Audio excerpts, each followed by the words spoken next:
Ukrajina na tretjem mestu sveta po površini črne se ustavile, se ni nič naučil iz zgodovine.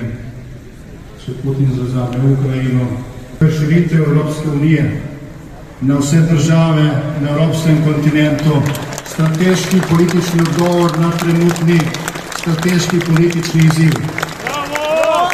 In zdaj v svojem, relativno dolgem življenju skoraj še nikoli nisem bil vesel, razen takrat, ko smo zmagali v vojni za Slovenijo. Kot v zadnjih dneh, ko vidim popolnoma spremenjeno Evropo, Evropsko unijo. To, kar še prejšnji teden ni bilo mogoče, je danes mogoče. 27 držav članic Evropske unije je v tem odzivu enotni. Enotni smo v zavezništvu NATO. Marsikaj, kar je ne ena ne druga zveza, ni idealna. Največji upanje in garancija za mir v prihodnje. Daleč največja garancija za to, da se vojna ne razširi, daleč največja garancija za to, da se tudi na naših tleh ne bi ponavljali prizori, kot smo jih bili deležni. Mi bomo naredili vse, da bomo pri tem uspešni. Hvala, ker ste danes s to udeležbo prispevali svoj delež.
Sem Matevž, delam v Holidays Pub v Sloveniji, v centru Slovenije, v Ljubljani, 36. Yes. Ljubljana. Ljubljana. Slovenija. Yes, of course.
My name is Primož, I live in Krško.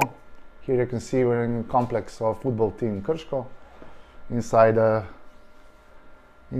recovery room where we take care of the injuries of our injured players. I work here, and I take care of the injuries and preparation or conditioning for football team. My feelings. Can I cry? No, it's okay. And it's okay. I've seen a couple of pieces of this world, and I must say it's always nice where you live. So I don't have many complaints.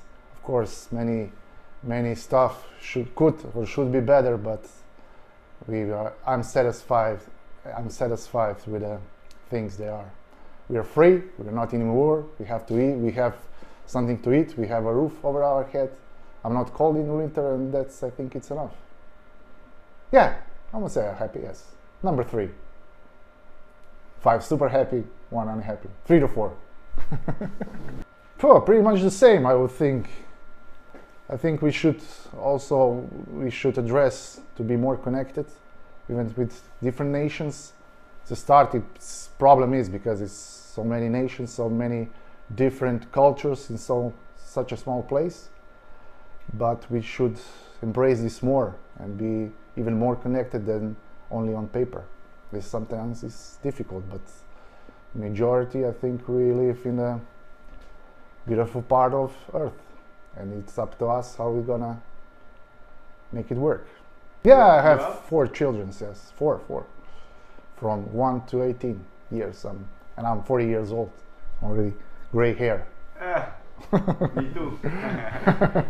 But I'm anxious sometimes, even afraid maybe, but I try not to think about it too much, to stress about the things that I don't know what's gonna happen. So try to keep these thoughts at bay, but sometimes it's difficult. In general, yes, when I think about it, I am afraid, yes, like everybody else, I think. So, but it's hard, it's not smart to be afraid of things that might happen, but you never know what's gonna happen. So better be prepared, not afraid. I don't know. A whale, so I can swim the oceans. Maybe freedom, I don't know. We're now in 2nd division. This year is going to be 100th of anniversary of the club. So somebody's playing football in this Krško for 100 years. We were in the 1st division a couple of years back. Now we're struggling in 2nd. We'll see how it's going to go. Yeah, this is the player. He's currently injured, so we're trying to fix him. But it's not a big bad because he's not that good. But and he's Croatian, by the way. He's Croatian. Okay. Yeah. We don't love them too much, but we fix them anyway. It's injury prevention, then rehabilitation, and preparation, like physical preparation. So, Okay. yeah, 2 jobs in one. Yeah. It's too much. I know. Yes, professional. okay. Yes. Thank you for stopping by.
militaire quelconque, je ne suis pas sûr que ceci soit en mesure en soi de limiter les effondrements. Les effondrements, ils ont des causes objectives, réelles, d'exploitation des sols, d'utilisation des hydrocarbures, de fissuration des sols, d'utilisation de la chimie, des énergies fossiles. Les énergies fossiles. Les villes sont aujourd'hui... les abeilles viennent dans les villes, les oiseaux viennent dans les villes, parce que les campagnes sont... c'est assez terrible, c'est comme la Méditerranée qui est polluée.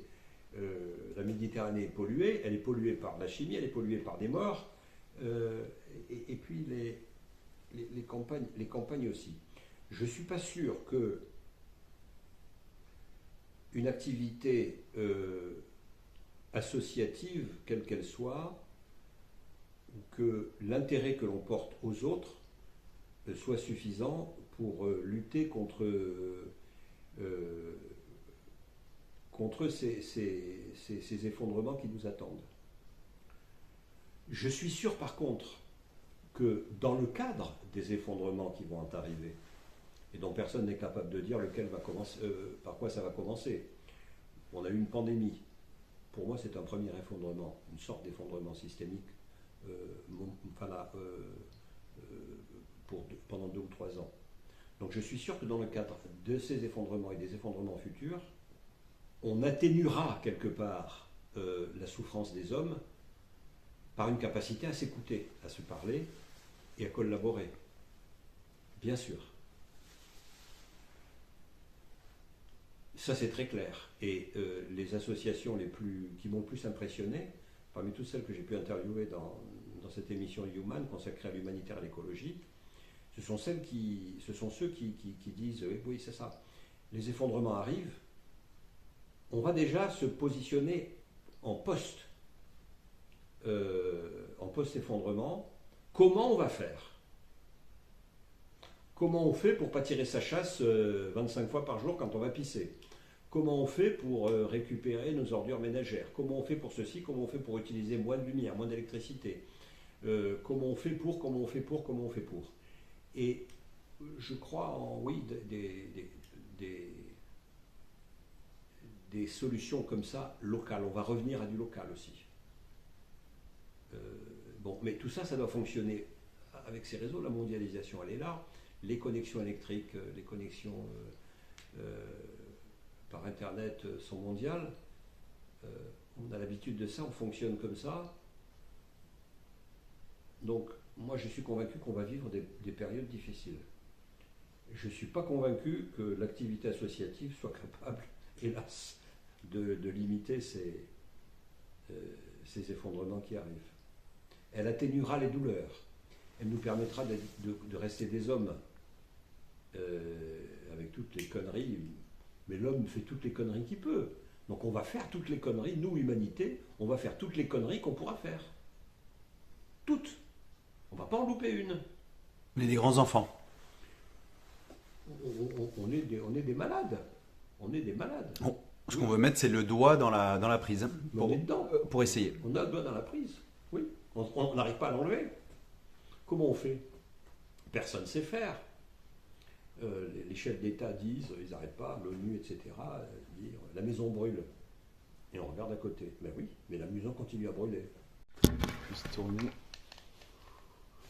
Hop. Impeccable. Bim, bam, boum.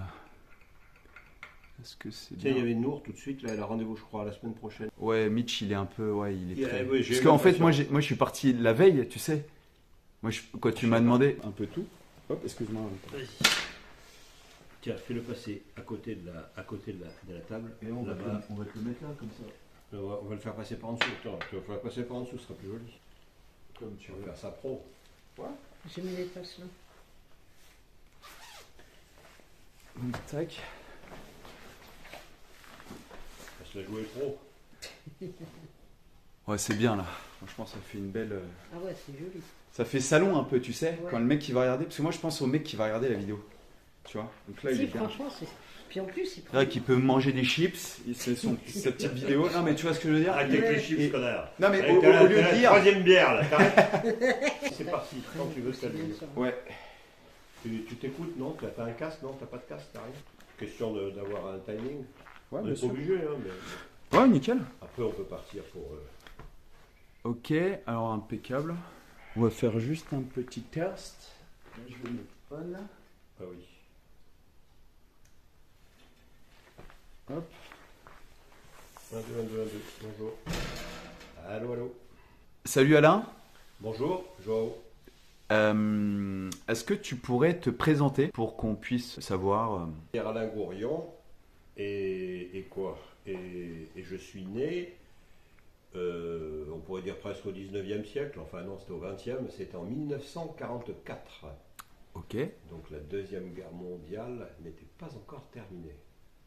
Et je me pose toujours la question de savoir comment des gens peuvent encore faire des enfants quand on est en plein dans une guerre mondiale où on se dit que voilà, que comme des Ukrainiens qui feraient des enfants aujourd'hui, Ouais, qu'il n'y aura pas de fin.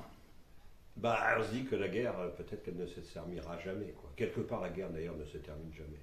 Et toi, t'es né dans ce contexte. Et moi, je suis né là. Était l'état d'esprit de mes parents au moment de ma conception, parce que j'y étais pas. Mais ouais. Et Je suis né pendant la guerre. est-ce que tu as vécu une enfance heureuse? Oui. Genre, c'est-à-dire, qu'est-ce qui te rendait heureux, par exemple? Est-ce que tu as un exemple de souvenir? J'ai deux anciens souvenirs. J'ai un ancien souvenir, c'est les seins de ma mère. Bon, je suis un peu comme tous les enfants, hein, tous les bébés, tous les nourrissons. Leur premier souvenir, c'est la douceur du sein maternel. Et puis le deuxième souvenir, dont je ne sais pas très bien si c'est un souvenir vrai ou un souvenir reconstruit a posteriori, comme c'est souvent le cas avec la mémoire, Avec les émotions aussi. et sans doute avec les émotions, c'est que je me souviens m'être mis face à un calendrier, comme on les faisait autrefois, c'était des éphémérides, on tirait un petit bout de papier, et puis tous les jours se suivaient, 15, 16, 17, 18, jeudi, vendredi, samedi. Et je me suis mis devant un bout de papier qui était en 1949, mais je ne me rappelle pas du jour, et je me suis dit, ceci sera ton premier souvenir. Donc, c'est là, tu avais 5 ans. Oui. Non? Ouais, tu avais 5 ans. Ouais. Mais comme ça me paraît un peu prématuré, alors je me dis que c'est peut-être un souvenir reconstruit. À vrai dire, je n'en sais rien. Est-ce que tu peux nous le Je dire? pense que c'est un souvenir. Je me suis mis devant un calendrier et je me suis dit, ceci sera ton premier souvenir. Alors peut-être que j'en avais discuté avec ma sœur, j'en sais rien. Voilà. De m'être mis devant un calendrier et de m'être dit, ceci sera ton premier souvenir. Incroyable. Genre, tu te l'es dit quand tu étais petit. Tu t'es dit, ce moment, c'est... Oui, en tous les cas, j'ai ce souvenir ou je crois avoir ce souvenir. D'accord. Mais il en est de ce souvenir comme de tous les souvenirs d'enfance très anciens. On n'est jamais sûr que ce soit de vrais souvenirs. Ok. Est-ce que tu peux nous dire, alors, un souvenir de ton enfance où tu as été le plus heureux? Enfin, où vraiment tu as eu cette émotion où tu t'es dit, c'est l'apothéose. Peut-être le soleil, la mer, le sable chaud. Donc les vacances? Non, pas les vacances, l'Algérie. L'Algérie. L'Algérie, l'enfance, mon enfance c'était en Algérie, donc c'était D'accord. beaucoup au bord de la mer, beaucoup dans le sable, beaucoup le long des rochers, beaucoup à pêcher, beaucoup dans la Méditerranée, beaucoup en ramassant des vers dans le sable. Donc le sable chaud, le soleil, la mer, le sel sur la peau. En tout cas, j'ai le souvenir d'une enfance heureuse, oui. D'accord. Le petit saumon qui remonte les rivières ou qui les descend, peu importe, qu'est-ce qu'il fait? S'il a eu une enfance heureuse, il a eu une enfance heureuse, quoi. S'il s'est fait chier dans son enfance, il s'en rappelle aussi. Moi, je te pose cette question parce que tous les grands, enfin, les psychanalystes, les psychiatres, les philosophes, sont toujours dans le même avis. C'est qu'en fait, si tu as des névroses ou des psychoses durant ta vie, c'est toujours la même source, entre guillemets, c'est la maman. Ça, enfin, c'est ce que les plus grands. Ok. Et donc tu as passé ta vie en Algérie avec tes frères, tes sœurs et Jusqu'à 17 ans. Hein. jusqu'à 17 ans. Voilà, tu as passé ta vie là-bas jusqu'à 17 ans. Donc tu es venu en France à 17 ans. Bah, oui, mon père m'a expédié d'Algérie à 17 ans, c'était en 1961, parce que l'endroit, j'habitais à Oran, une ville de l'ouest de l'Algérie, devenait dangereux pour les jeunes gens, pour les très jeunes. Toutes les populations étant prises entre le FLN, le Front de Libération Nationale, algérien, et l'OAS, l'organisation armée secrète, qui était une organisation qui prétendait justement défendre l'Algérie française. Avoir l'indépendance. Oui, donc il y avait un conflit extrêmement violent qui se traduisait dans la vie sociale, dans la vie quotidienne, et les jeunes, évidemment, les jeunes gens étaient extrêmement sollicités par tous les groupes. Donc c'était très dangereux. Donc mon père a pris la décision, c'était pas un homme autoritaire, mais là il a pris une décision. Il m'a expédié je suis arrivé dans un lycée en France. Je vais venir dans son bureau, c'est un grand bureau rue de Châteaudun à Paris, belle rue, une belle avenue vers la gare Saint-Lazare. Type tout en signant son parapheur, tu sais, et sans me regarder me dit alors jeune homme, donc il signait, tu vois, alors jeune homme, vous êtes content du travail que vous avez fait, que vous faites ici? C'est une compagnie d'assurance anglaise qui s'appelait Union Life. Et je ne lui dis pas du tout, monsieur. Alors là, il lève les yeux, personne n'avait jamais répondu ça. Tout le monde devait dire oui, monsieur le directeur, tout va bien. Moi, je lui dis non, pas du tout. Il me dit, mais qu'est-ce qui ne va pas, mon garçon? Rien, je m'ennuie. Il me dit, qu'est-ce que vous aimeriez faire? Et je lui réponds, j'aimerais faire du cinéma. Tu vois, c'est réussi, maintenant que j'ai 80 ans, je fais du cinéma. Je vais faire du cinéma au directeur d'une boîte d'assurance, quoi. Alors il me dit, ah bon? Et puis il me fait parler, je ne sais pas, il a dû me faire parler. Bon, il a mis fin à l'entretien et 2 jours après, j'ai reçu dans ma boîte aux lettres une petite carte de ce monsieur où il me disait, prenez donc contact avec mon ami metteur en scène, et il m'a donné le nom et le numéro de téléphone d'un de ses amis metteurs en scène anglais, britannique, que j'ai été voir, qui m'a embauché. Enfin, il m'a embauché, il m'a pris sous son aile. Et ben, j'ai appris beaucoup de choses avec ce monsieur qui s'appelait Ben Barquet, Benjamin Barquet, qui avait été le premier assistant de Fritz Lang, un grand metteur en scène de l'expressionnisme allemand. Et c'est là que j'ai décidé, j'avais déjà beaucoup voyagé, donc soit je partais pour faire un grand tour du monde, etc., genre 2 ans, 3 ans, tu sais même pas quand tu reviens, ni si tu reviens, soit je faisais des études. Et c'est là que j'ai décidé de refaire des études. Et donc j'ai recommencé des études de droit à 22 ou 23 ans. Pour être avocat, il faut avoir une licence ou une maîtrise de droit, et ensuite il faut intégrer l'école. À l'époque, il n'y avait même pas d'école des avocats, mais enfin il y avait comme une école des avocats. Intégrer cette école d'avocats et en sortir et être accepté par cette école des avocats. C'est un concours. Ok. Aujourd'hui, c'est devenu très difficile. D'accord. À l'époque, ça l'était moins. Est-ce que c'est toujours un concours? Il fallait bosser. Ouais, c'est devenu vraiment, c'est pas un concours en droit, mais c'est comme un concours. C'est aussi difficile qu'un concours. C'est très sélectif. À l'époque, c'était plus facile. D'accord. C'était ma première plaidoirie, tiens. Parce que je me rappelle, c'était le lendemain de ma prestation de serment. Donc ça se passait à Villefranche-sur-Saône. Oui, donc il y a un serment donc, des avocats. Serment des avocats, voilà. Tu peux nous expliquer, c'est quoi? Comment ça s'appelle? Je ne me rappelle pas exactement. Il s'agit de prouver, pas de jurer que tu vas respecter l'honneur, la dignité, il y a un troisième mot, la probité. Bon, ça veut tout dire et rien dire. En gros, il faut être honnête, quoi. Ok. En gros, il faut être honnête, faut avoir un casier judiciaire vierge, c'est préférant, Ok. c'est préférable. Et il faut avoir une certaine honnêteté intellectuelle. Et Une éthique. Oui, une éthique et respecter la déontologie, la morale professionnelle des avocats. Alors, première plaidoirie, Villefranche-sur-Saône. C'était une affaire de drogue. Donc, dans la nuit, je lis 3 livres sur la drogue. Villefranche-sur-Saône, on est d'accord, c'est à côté, c'est une ville à côté de Lyon. C'est au nord de Lyon. Ouais. Ok. Donc, j'avais une affaire là-bas. J'étais commis d'office. Hein. C'est pas une affaire payante. C'est une affaire où je défendais un type sans être rémunéré. Mais je prenais ça très au sérieux. Et donc, je me présente devant le tribunal. C'était un président de tribunal, une cinquantaine, bonhomme, un type sympa. Voilà. qui gérait son audience, mais son audience, elle était un peu chargée. Hein. Il devait commencer à 14 h et terminer à 22 h, le mec. Et moi, je lui fais ce que j'avais appris à faire à l'université, c'est-à-dire un plan en 3 parties. Et je lui annonce mon plan.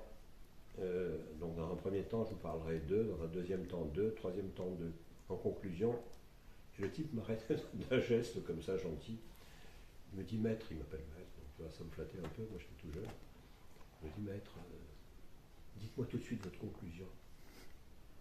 Voilà. Donc il m'a ravagé ce que j'avais prévu de dire, c'est-à-dire mon plan. Les dures réalités. Et il m'a rendu le plus grand service qu'on pouvait me rendre, c'est-à-dire ne pas annoncer ce qu'on va dire, mais le faire, le dire. Garder la surprise à l'égard de celui qui écoute, du spectateur. Ok. Voilà, il m'a appris à plaider, parce qu'en me disant, dites-moi votre conclusion, monsieur. C'est pas la peine de tourner autour du pot en m'annonçant ce que vous allez me dire, patati patata. On n'est pas à la faculté. Non, allez droit au fait. Et plaidez votre truc, plaidez votre dossier.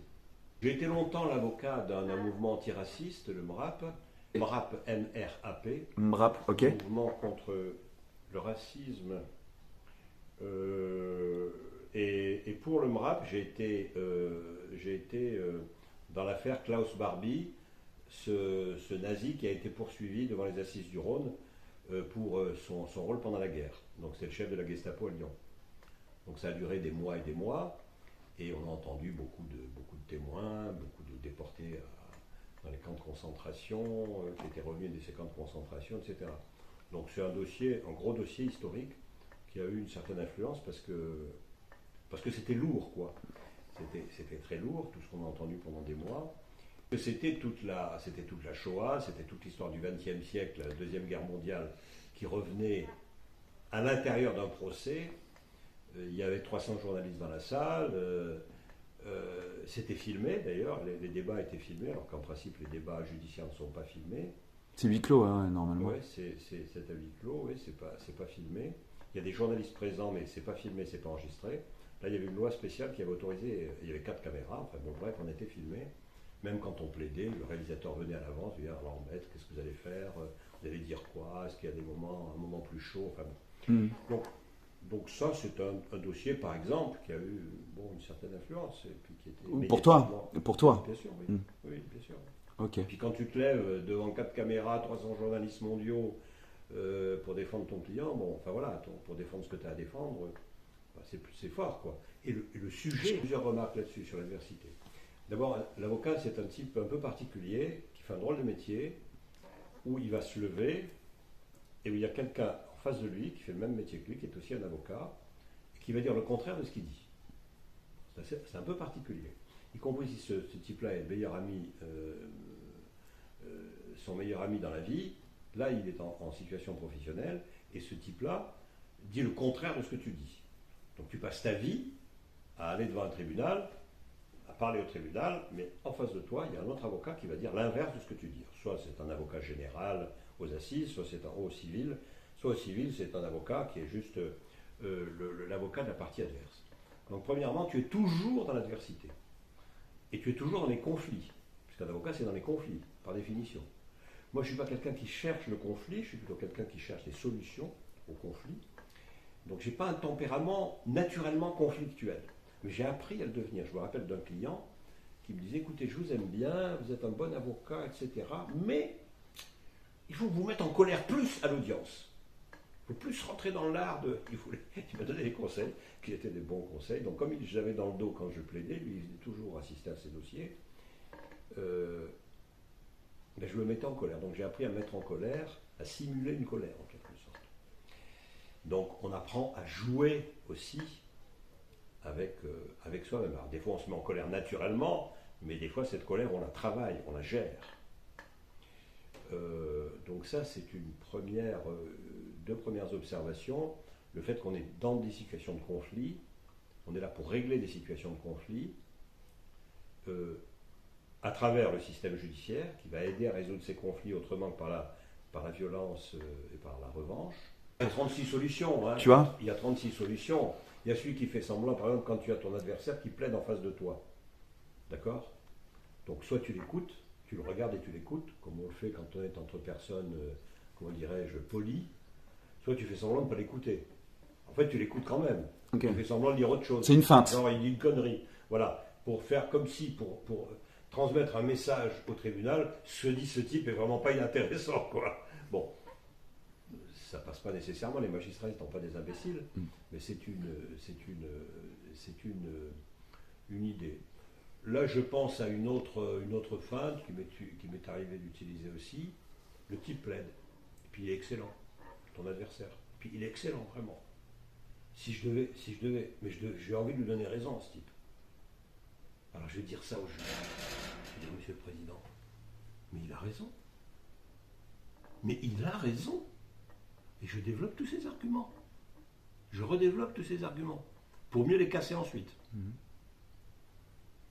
Ou je vais lui faire un compliment. Je vais lui dire, mais j'ai vraiment apprécié la plaidoirie de mon confrère du Schmoll, qui est vraiment remarquable.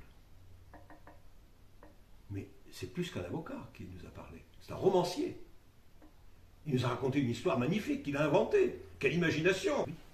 Ouais. Ce qui est un risque, un vrai risque quand tu es avocat, c'est de te raconter une histoire et de raconter au tribunal une histoire, mais que tu ne prouves pas, où il n'y a aucun élément de preuve qui te permette de t'asseoir dessus. Donc c'est ça, plaider à côté du dossier. Touche pas émotionnellement. Ok. Ce qui touche émotionnellement, c'est... comment dire? Il faut que ce soit des émotions que tu puisses ressentir. Si je peux ressentir des émotions face à une personne, par exemple une victime qui se présente, etc., c'est là que je pourrais peut-être être fragilisé sur le plan personnel. Sinon, je suis très très loin. Voilà. J'ai défendu un type qui avait violé ses 4 filles. Bon, c'était pas facile de voir ces jeunes femmes, enfin ces femmes à l'audience, qui racontaient tous qu'elles étaient passées dans le lit du père. C'était difficile.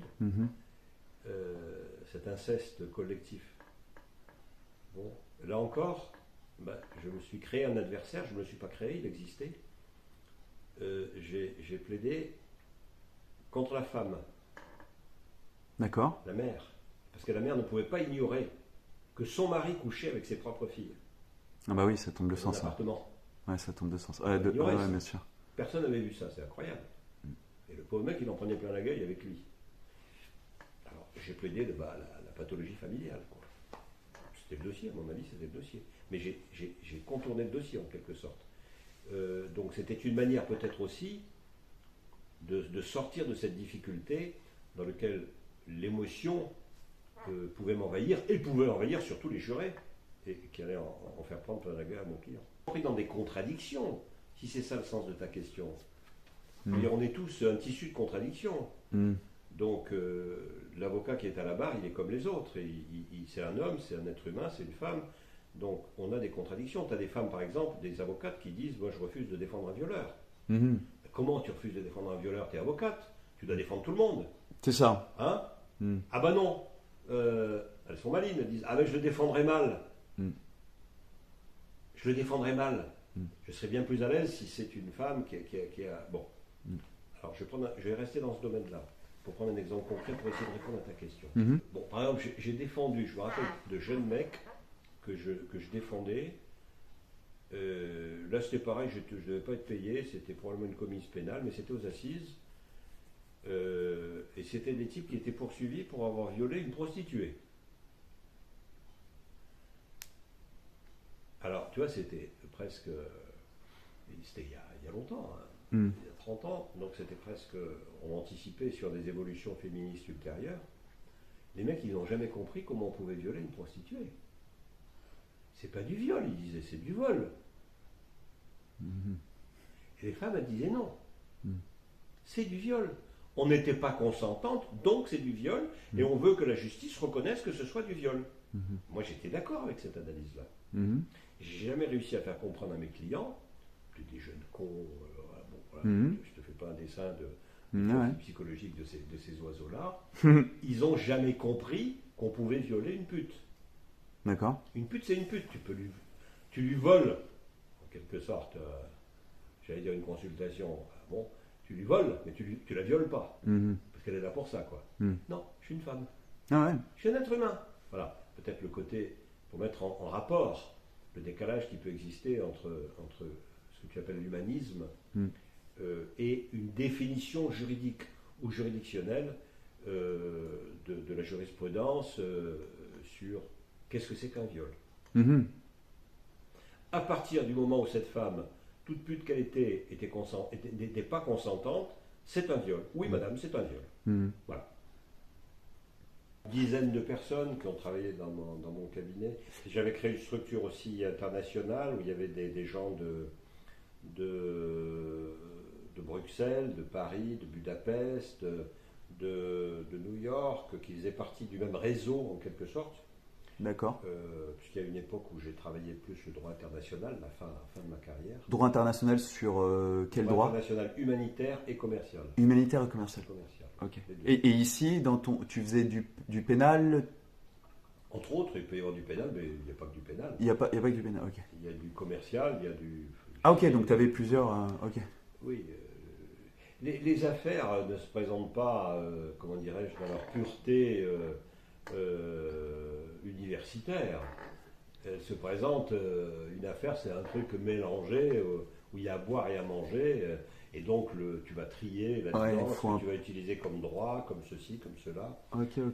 Les droits nationaux il y a les droits nationaux, il y a le droit communautaire, le droit européen, il y a le droit international, ou les éléments de droit international, donc c'est compliqué. C'est compliqué, c'est un sacré maquis juridique. Ouais, c'est d'ailleurs pour ça peut-être que les schémas financiers sont beaucoup plus complexes. Alors, pour ceux qui veulent... c'est encore plus compliqué. Avec les affaires de droit internationaux, c'est encore plus compliqué. C'est devenu tellement compliqué qu'il y a parfois des montages financiers que personne ne comprend. Mais c'est fait pour ça. Artificielle qui est capable de comprendre parce que tellement il y a de... Mais c'est exactement fait pour ça. Oui, c'est ça. J'habitais dans un appartement, puis j'avais envie de bouger un peu. Donc c'était au même moment où j'ai pris ma retraite, il y a une petite vingtaine d'années maintenant, parce qu'il y a quand même déjà un moment. Et je me suis dit, dans quoi tu as envie d'habiter, Puis je me suis dit que j'avais envie d'habiter dans un endroit justement qui pouvait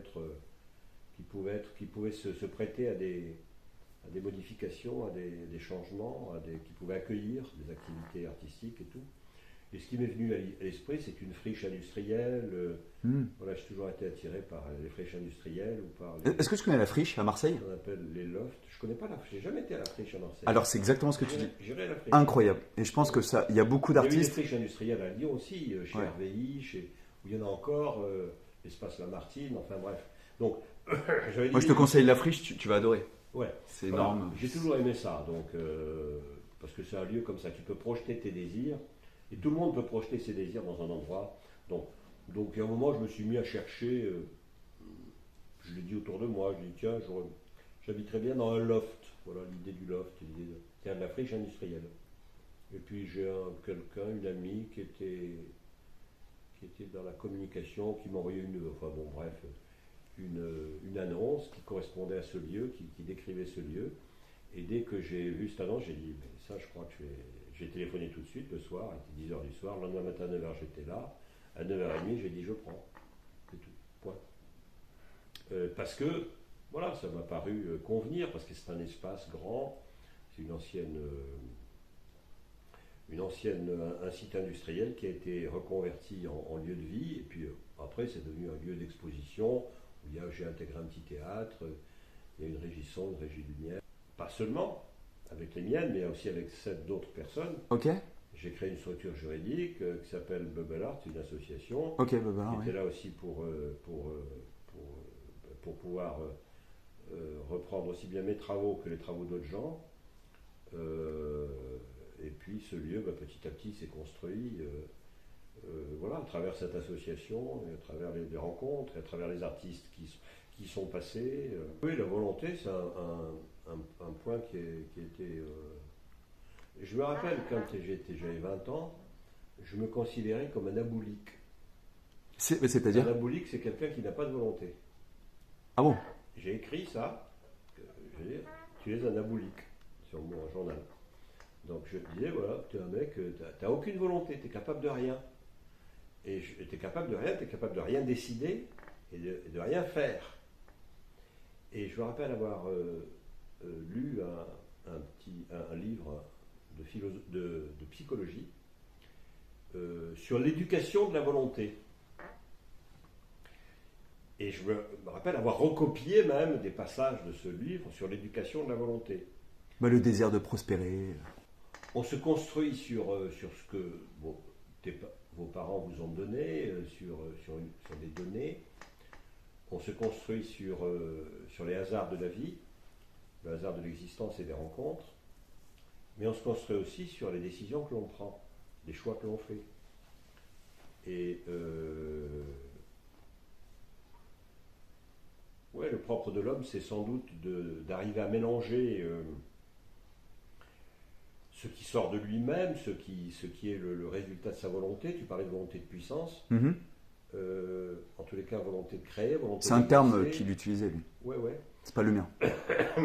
Et de madrer ça, de mêler ça avec les possibilités, les opportunités que la vie offre. De rencontrer, de... C'est ça. Surhomme, sur cette proposition de Nietzsche. Nietzsche qui disait que lui, un surhomme, c'est quelqu'un, par exemple, qui vraiment qui transcende donc les valeurs conventionnelles et qui crée ses propres valeurs. D'accord. Tu comprends? C'est pas le surhomme, je suis plus fort physiquement que toi. Ubermensch, tu vois, ça nous rappelle plutôt un truc nazi, le type qui domine tout et tout. Non, pas du tout. Moi, je me considère comme un homme normal, qui a plutôt un bon équilibre, j'allais dire, mental et physique, une bonne santé mentale et physique, et qui a eu la chance de pouvoir exploiter des quantités de ressources que la vie offre. Tout le monde ne peut pas. Tout le monde n'y arrive pas parce que c'est difficile. Alors comment on fait? C'est quoi le mécanisme? Parce que les conditions économiques souvent ne sont pas réunies. Combien d'artistes qui crèvent parce qu'ils n'arrivent pas à s'exprimer, parce que comment sortir dans le public, comment faire connaître son travail, comment ceci, comment cela, c'est compliqué, c'est difficile. À exprimer suffisamment ce qu'on a envie d'exprimer parce que on est ligoté par trop de contraintes qui sont souvent des contraintes qu'on a intériorisées au demeurant. D'ailleurs, on peut être très libre en prison. On s'évade.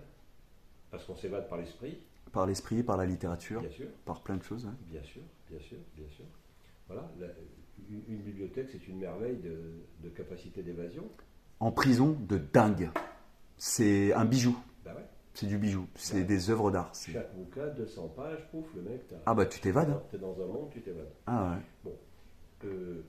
Mais dans les contraintes que la vie sociale fait vivre aux gens, très souvent, les contraintes limitent la capacité d'expression de l'individu. La société fait peser sur nous un surmoi terrible qui va rabougrir nos capacités mentales. Donc là, c'est de la violence. Que je puisse exprimer mes capacités mentales, mais qu'elles soient compatibles avec la vie sociale. Donc là, on parle de violence. Là, tout à l'heure, on était en train de parler de plusieurs violences. C'est une des violences. Pourquoi on parle de violence là? Parce que pour moi, ça, c'est de la violence. Pourquoi? Qu'est-ce qu'il y a de la violence? Ah oui, la violence sociale. Bien sûr. Bah oui. De la société qui se met dans chaque individu. C'est-à-dire, là, c'est vraiment de la violence. Voilà. J'essaie de me donner la plus grande liberté possible d'expression et de capacité de faire. Voilà. Et j'ai une bonne nouvelle pour toi et pour les gens qui nous écoutent, c'est que quand tu vieillis, eh ben tu gagnes en liberté. Et ça, je ne savais pas, personne ne me l'avait dit. Tu gagnes en liberté? Ouais, tu gagnes en liberté. Genre, contrairement à ce qu'on pourrait penser. Ben, plus tu es vieux, plus tu te libères par rapport à cette pression sociale. Elle te libère. Voilà, parce que tu sais faire avec. Tu sais gérer ça. Tu as appris. Tu as pris des coups. Et tu as appris. Et donc, tu sais passer entre les mailles du filet. Donc, l'âge t'offre cette capacité de liberté. Pas pour tout le monde non plus. Là encore, il y a des gens, si tu as un Alzheimer ou si tu as un Parkinson, ça va limiter ta liberté. Mais pas forcément ta liberté mentale. En tous les cas, l'âge, et ça c'est une bonne nouvelle que j'annonce aux jeunes, parce qu'il y a beaucoup de jeunes sur les réseaux sociaux, et ben vous avez de la chance, vous allez vieillir. Donc on aura plus de liberté. On sera moins dans cette pression En tous les sociale. cas, le temps, l'âge, te donne la possibilité de te libérer des contraintes sociales. Davantage, quoi. Mais on le sait bien. Le vieux, voilà, il fait rire tout le monde. Enfin, un bon vieux, si j'ose dire. Il fait rire les gens, quoi. Il fait rire parce que il se libère des tabous sociaux. Je ne me définis pas du tout comme un homme violent. Je dis que la vie, elle est violence. Ok. Le papillon qui éclot à partir de la chenille, il y a une violence. La femme qui accouche d'un nouveau-né, c'est une violence. Bon, la vie est violence, c'est une banalité de le dire, mais il faut le rappeler quand même, parce que il suffit de regarder une forêt, comment ça fonctionne, les rapports entre les animaux, etc. Entre deux arbres, d'ailleurs. Entre deux arbres. Ouais, voilà. mais ça, faut le savoir. Mais oui, mais on est constamment dans des rapports qui sont des rapports intriqués, et dedans, il y a des dominants et des dominés, il y a des bon. Et l'évolution humaine et l'histoire humaine fait que l'on essaie, avec grande difficulté, de sortir de la violence physique initiale pour rentrer dans ce qu'on a appelé la civilisation, et à essayer de faire que les hommes vivent entre eux sans nécessairement se bouffer le nez. On n'est pas dans un succès, hein. Ni le XXe siècle qui s'est écoulé, ni les débuts du XXIe siècle ne montrent des hommes particulièrement pacifiés dans leur rapport entre eux. On est plutôt dans la violence, on est plutôt dans la guerre, on est plutôt... Bon. C'est une forme de violence, mais tu vois, quand tu parles de Tolstoï, qui lui était dans la résistance, donc passive. Pour lui, la violence physique engendrait une évolution de la violence encore plus grande, et ainsi de suite. Et genre, ça faisait que l'augmenter. Moi, je suis pas d'accord. Je suis pas d'accord, mais c'est ce qu'il disait lui. Et en gros, lui, il était dans cette résistance qui est passive. La violence, elle est à l'état de nature. La violence, elle est déjà j'allais dire... Dans la vie. Et oui. Tu regarde l'univers. Regarde... bon, je m'intéresse à l'astronomie, par exemple. Il y a de la violence dans l'astronomie. Il y a des trous noirs. Des attractions, des destructions. La singularité. Des singularités. Ce monde n'est pas un monde non violent, c'est un monde d'interaction, c'est un monde d'attraction, de répulsion, de fracas, regarde la biologie. Alors, la biologie, c'est plus l'infiniment grand, c'est l'infiniment petit. C'est pareil, les cellules se bouffent les unes les autres, machin, truc. Violence, ils sont avec violence, bien sûr qu'ils sont avec violence. Alors c'est une violence qui est souvent, médiatisée par des règles de droit, des règles de vie sociale. Il y a un droit de la guerre, par exemple. Le droit de la guerre, c'est une contradiction dans les termes. Ah bon? Il y a un droit de la guerre. Tu fais la guerre, puis il y a un droit aussi. Ah bah oui, il y a un droit aussi. On peut tuer quelqu'un, mais pas avec une balle doum-doum. Hein? Non, C'est... la boxe. Hein, tu fais de la boxe. Donc, tu mets ton poing dans la gueule du mec, mais il y a des règles. Tu ne lui tapes pas dans les parties. Il y a des parties qu'on ne touche pas. Ah bon? Alors, donc on a mis en forme, avec des règles de droit, les règles de sport sont des règles de droit, on a autorisé l'expression d'une violence. Croyez-y, hein, si vous croyez que vous pouvez améliorer le monde, essayez de l'améliorer. En faisant quoi, par exemple? En s'engageant pour des causes auxquelles vous croyez, auxquelles vous avez envie de croire, auxquelles vous aimeriez pouvoir un jour peut-être croire. En tous les cas, agissez, faites, écoutez. Suivez votre instinct. L'instinct me dit, tiens, moi, je m'appelle comme ci, je m'appelle Cécile, je m'appelle Jean-Marie, je m'appelle Mustapha. Qui je suis? Et comment je vais faire pour quoi? Pour aider les autres, pour se sortir du pétrin dans lequel nos aînés, les générations précédentes nous ont mis pour sauver l'humanité. Pourquoi ? Décidez. Et puis faites-le. Bougez-vous le cul en tout cas. Ok, donc ça c'est un vrai conseil. Bougez-vous le cul. Moi aussi je vous le donne d'ailleurs. Ouais, non mais c'est dingue. Mais il y a un truc qui est extrêmement intéressant aussi, c'est de se réunir du coup. Oui. Parce que si tu bouges, tu vas vers un cercle. Donc, oui, écoutez, se mettre en relation. Se mettre en relation. Oui. Donc c'est important. C'est donc se réunir. Faites une équipe, ouais, bien sûr. Et ok. Je vais dire 3 mots, je ne vais pas dire 3 lettres, je vais t'en dire 26. A, B, C, D, E, F, G, H, I, J, K, L, M, N, O, P, Q, R, S, T, U, V, W, X, Y, Z. Donc vous prenez l'alphabet, puis en face de la lettre A, vous mettez quoi ? Arboriculture, amour, antécédent, etc., etc. Puis B, qu'est-ce que vous allez mettre ? Bourricot, bravache, bêtise. Et puis C, qu'est-ce que vous allez mettre ? Con, etc. Ça, etc. c'est tout à fait moi ça. Ben voilà. Ça c'est carrément, mais je te jure, en vrai.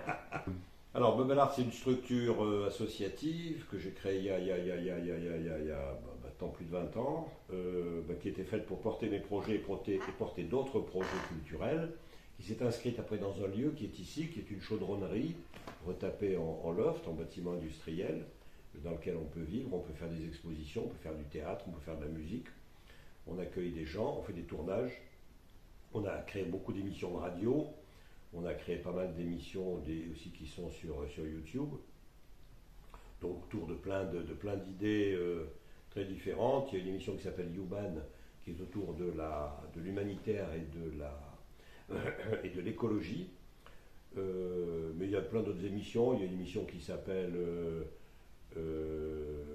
autour des instruments de musique. Ça s'appelle Paroles d'instruments. C'est des instruments qui parlent. Par exemple, c'est une interview. Comme on fait une interview là, on fait l'interview d'un individu. Mais moi j'ai fait des interviews, non pas d'individus, mais d'instruments de musique. Excellent. Voilà, donc j'ai interviewé des trompettes, des flûtes, des pianos à queue. À qui appartenaient ces trompettes ? C'est important. Alors, Hein. voilà. C'est ça qui est important. Oui. Alors qui est-ce qui jouait avec ces trompettes Oui. et ces cornemuses ? Eh bien, il y avait un cornemusier derrière la cornemuse. Et c'était la parole. Excellent. Le cornemusier qui Ouais. répondait à mes questions. Il disait je, mais je, c'était pas lui, le musicien, c'était la cornemuse. Ouais. Ou c'était la guitare classique, etc. Donc ça, c'est une deuxième sorte d'émission. Puis il y a eu plein d'émissions comme ça différentes. Pendant le Covid, on a inventé aussi une émission de radio. Il y avait 10 minutes tous les jours. C'était, comment ça s'appelait les aventures de Tonton Pagou, un truc comme ça. Donc Tonton Pagou, c'est un type dans mon genre, c'est un vieux fou qui vit dans un loft avec son chat, qui s'emmerde. Alors il parle à son chat, et puis il n'a pas le droit de sortir, parce que personne n'a le droit de sortir quand on était confiné. Donc il téléphone à tout le monde, il téléphone à la terre entière, et on faisait une émission construite, une émission un peu humoristique comme ça, avec toute l'équipe qui était disséminée, chacun était chez soi. On travaillait uniquement par téléphone et par messagerie et par imagerie. Et on fabriquait des émissions de radio comme ça. Et ça passait tous les jours à la radio. Excellent. Bon, voilà. Je mettrai de toute façon en description. Ouais. Après, donc, tu mets le site comme ça. Le site, les réseaux, voilà. Je te remercie, Alain. Je t'en prie. Alain Gourion. Avec grand plaisir. Merci beaucoup. Les oligarches veulent nous effacer et nous rendre individuels. Moi, je pense que s'ils veulent nous faire ça, alors Descartes a dit je pense donc je suis. C'est un bon début déjà. Là, je vais vous montrer l'épicerie où je viens tout le temps, le petit vélo. Et ça, c'est mon gars, ça. Bonjour. On est où ici? C'est les 16e, Courvétan. À Lyon, hein? À Lyon, bah oui. On est à Lyon. Ouais. Quelle adresse? 11 Courvétan. 11 Courvétan, hein? Lui, c'est mon gars, lui. Voilà. Vas-y, venez, si vous êtes à Lyon, venez ici. Merci, bienvenue, ça a été bienvenue. On my soul, ain't no letting up. I know. Time to step it up. Go hard, too hard. All I ever know. And on my heart, When it get dark, stay on my squad, ain't no fear inside. Might go in attack, where you from, huh? Refund check, blow it, get it back, peeling off. Am I wrong if I say I wanna put my city on? Am I wrong if I say I really did it on my own? Yeah, I get it, get it, get it, get it, huh? Get it, huh? Get it, huh? Get it, huh? Get it, huh? Get it, huh? Get it, huh? Get it, huh? Get it, huh? Get it, huh? Get it, huh? Get it, huh? Get it, huh? Look at that one, I've been in the sun, I've been there, do that. All outside, got all of my pride, won't tuck my chain. Part of my lane, big dog can't stop my flame. Big talk, don't bother with lames. Okay, that's part of the game. Gotta take that on the chin. Gotta shake back, hold my hand though. Gotta play my part, no shame. AI when I slide his hand though. Really feel it, ain't no way I can be stopped. Might as well just let me rock. Where you at? On top, on top, on top. I get it, get it, get it, get it, huh? Get it, huh? Get it, huh? Get it, huh? Get it, huh? Get it, huh? Get it, huh? Get it, huh? Get it, huh? Get it, huh? Get it, huh? Get it, huh?